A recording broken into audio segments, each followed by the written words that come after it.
He woke up from a coma speaking a new language, and no one could explain it.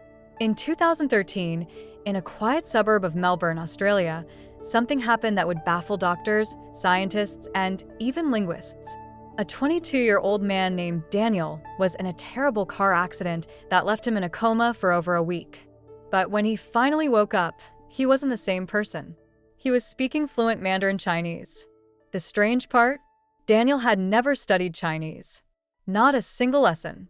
It was a rainy Tuesday night. Daniel, a university student, was driving back from class.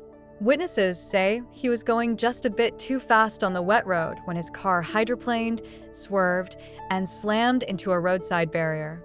The crash was violent. Paramedics rushed him to the hospital with severe head trauma. He was in a coma within hours. 8 days later, nurses noticed Daniel moving his fingers. Then his eyes opened.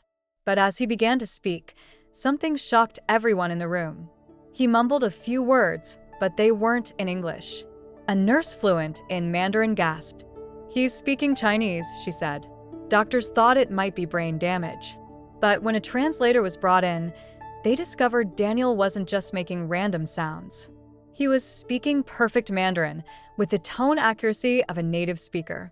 He could carry conversations, describe memories, even recall proverbs. His parents were stunned. Daniel had no Chinese friends, no travel history, no exposure to the language beyond the occasional Chinese takeout menu. How was this possible? Neurologists conducted scans. His brain showed unusual activity in the temporal lobe, especially near language centers. But nothing explained how he had acquired a language he'd never learned. Doctors explored what's known as foreign language syndrome, a phenomenon so rare that only a handful of cases have been documented. Most famously, in the 1980s, a Croatian girl reportedly woke from a coma speaking fluent German. But even in those cases, there was some prior exposure. In Daniel's case, none. Some experts suggested he had a latent memory activation triggered by the trauma. Others believed it was a form of cryptomnesia, forgotten memories resurfacing from early childhood, even possibly overheard conversations. But one professor had a different theory. Daniel had experienced something called acquired savant syndrome.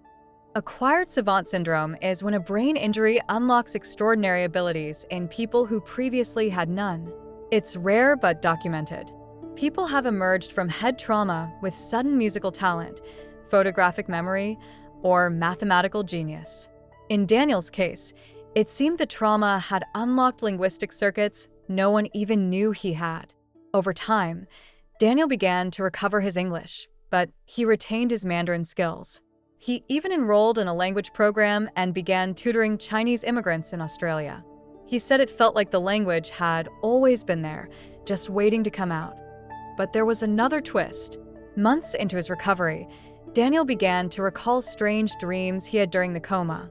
In them, he was living in Beijing, working in a tea shop, surrounded by Chinese speakers. He could even name streets and landmarks he had never visited. When he looked them up later, they were real. His doctors were puzzled. Had his brain somehow tapped into a collective memory? Was it a case of reincarnation? Or something science simply couldn't explain? Eventually, one doctor offered the simplest answer. The brain is the most mysterious thing in the universe. Sometimes, it rewrites itself. Daniel's story remains one of the most mysterious medical phenomena ever recorded. Today, he works as a translator, helping Chinese-speaking patients navigate the healthcare system in Australia. From tragedy came transformation. And to this day, not even Daniel fully understands how or why it happened. But he accepts it, because sometimes the brain doesn't ask for permission. It just evolves.